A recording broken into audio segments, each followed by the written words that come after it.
Hi guys, it's ASBYT and here we are finally live with the brand new Samsung Galaxy Note 10 and Note 10 Plus. After many months of leaks and rumours, I finally have the two devices in my hand right here, and in this video I'm going to give you the rundown of all of the new features of both. So it's time to grab your notebook, see what I did there, and delve straight in to the juicy details. So without further ado, let's get straight to it.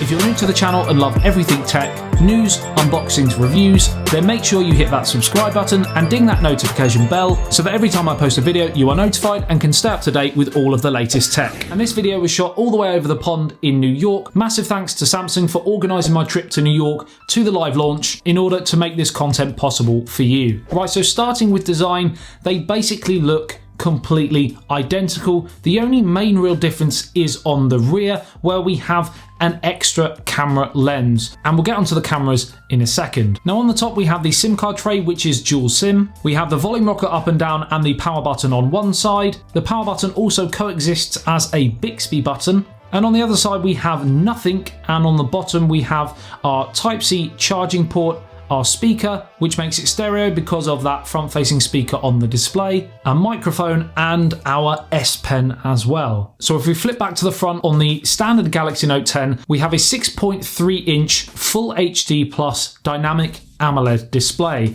2280 by 1080. If we switch to its bigger brother, the Note 10 Plus, we have a 6.8-inch Quad HD Plus dynamic AMOLED display. So you are getting a bump up in resolution on this model. 3040 by 1440. On both you get HDR10 Plus, Gorilla Glass 6, and always on display, and as Samsung put it, the Infinity O display. So we have that punch hole cutout at the top in the center, so it is slightly different from the one that we've seen on the S10 range. There is also the in-display fingerprint scanner on both, and that is the 3D Qualcomm variety, which means it is ultra secure, and again, very similar to the S10 and S10 Plus. In terms of SoCs, we are getting the Snapdragon 855, again on both, or the Exynos 9825, depending on your specific region. And the Exynos 9825 upgrade from the 9820, which we've seen on the S line, now makes it a 7nm chip. Now in early testing, the 9825 has fared really well in single core scores, however it doesn't fare quite as well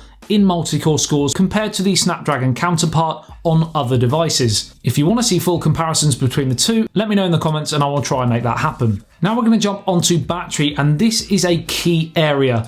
The Note 10 standard has a 3600 mAh battery capacity, whereas on the Note 10 Plus, we have a 4300 mAh battery capacity. Wireless charging on both, reverse wireless charging again on both, and yes, we have a larger Quad HD Plus panel to actually power, but equally having that rather large extra capacity should result in better battery life. Again, if you want comparisons, let me know. Now in terms of charging, we have for the first time seen Samsung really push the boundaries with their fast charging technology. We are going to a 45 watt fast charge with the Note 10 Plus, whereas on the Note 10 we have a 25 watt fast charge. Based on those numbers, you're roughly going to be looking at 70% charge in just over half an hour, which is really impressive. It puts it right up there with some of the best technology right now. Now in terms of storage, we're looking at a maximum of 256 gigabytes on the Note 10 normal and 512 gigabytes on the Plus model. No expandable storage on the standard,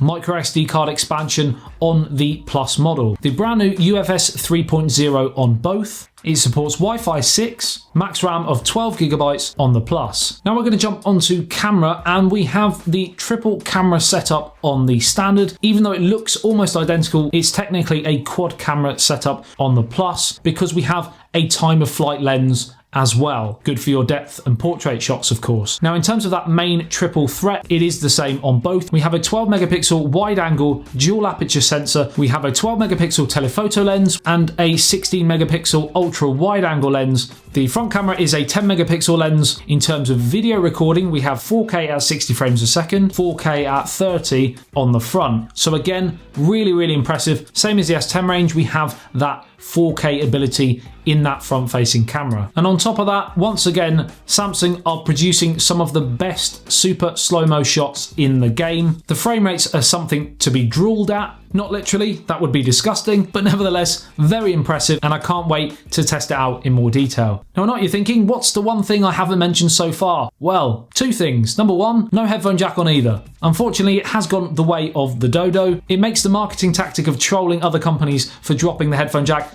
a little bit silly right now, but hey, each to their own. I just hope you're ready with your double dongle. Like a double dongle? Yeah, like a double dongle, I guess.